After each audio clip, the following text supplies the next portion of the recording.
Magandang hapon mga ka-journalist. Nandito tayo ngayon live sa SM Consolacion Cebu upang ating masaksihan ang opening ng Division Press Conference 2024 na matagal nang hinihintay ng mga mag-aaral upang maipamalas ang kani-kanilang mga talento.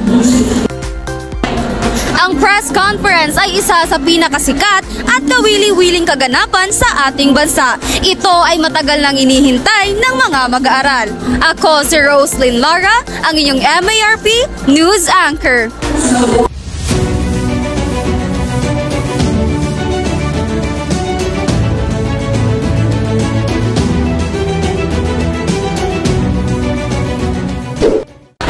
Ngayon na ang araw na pinakahihintay ng lahat, ang muling pagbabalik ng press conference kung saan ang bawat mag-aaral ay magtatagisan ng galing sa iba't ibang larangan ng kaalaman.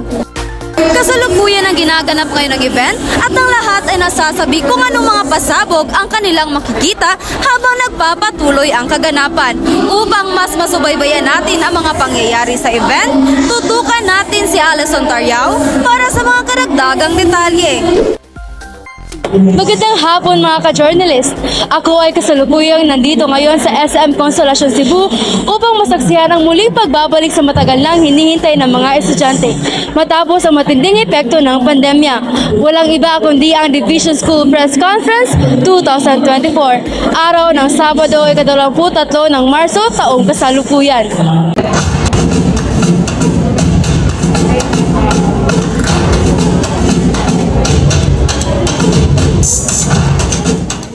Matapos ang higit 3 taong pandemya, ingranyo ang naging pagbubukas ng Division School Press Conference na ginanap sa SM Consolacion Cebu. Sinimulan ang DSPC Opening Program sa pamamagitan ng Entrance of Colors na pinangunahan ng Boy Scouts mula Consolacion National High School. Isinagawa rin ang panunumpan ng mga journalist.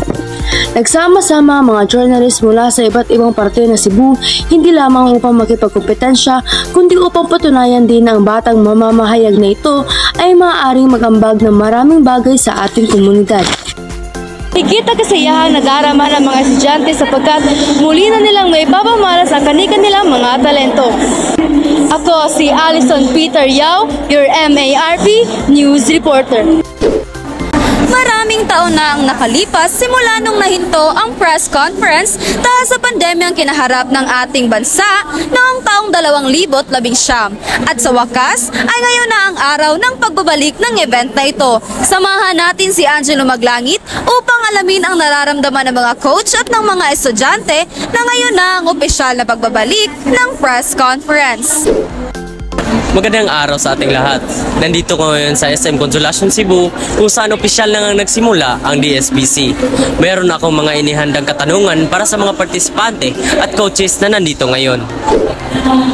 Ano ang naramdaman nyo ngayong nagbalik na talaga ang matagal niyang inasam na DSPC?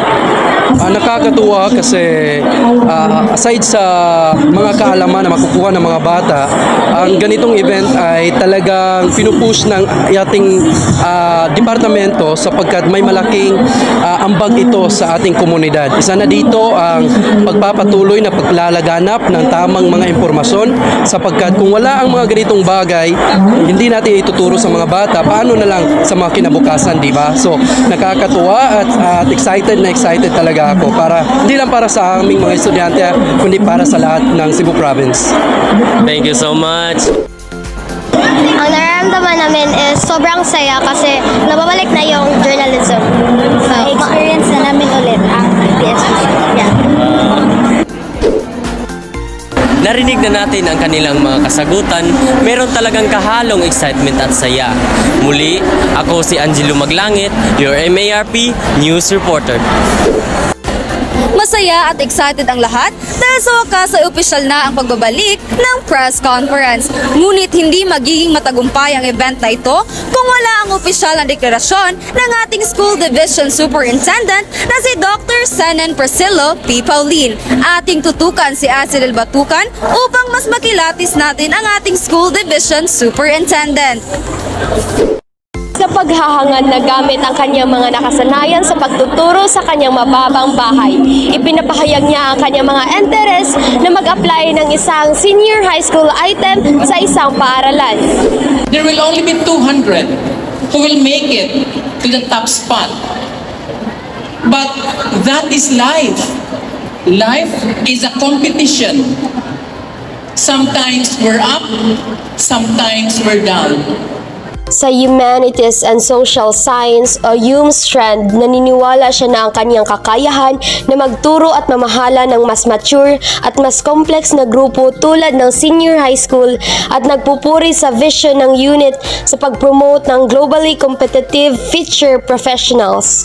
President MC or host siya ng department way back college at naranasan na mag-hosting events para sa kasal at dibu. Tatapos ng graduation, nagtrabaho siya bilang call center agent ng kahit 1 taon sa lungsod ng Cebu.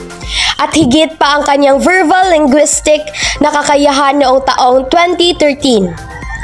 Matagumpay siya na nakapasa sa LET na may satisfactory na rating ng 83.20. Halos 5 taon na siya sa teaching career, handling social studies, English at senior high school subjects. Kaya niyang magturo ng anumang mga genre na naalista sa AFIRE.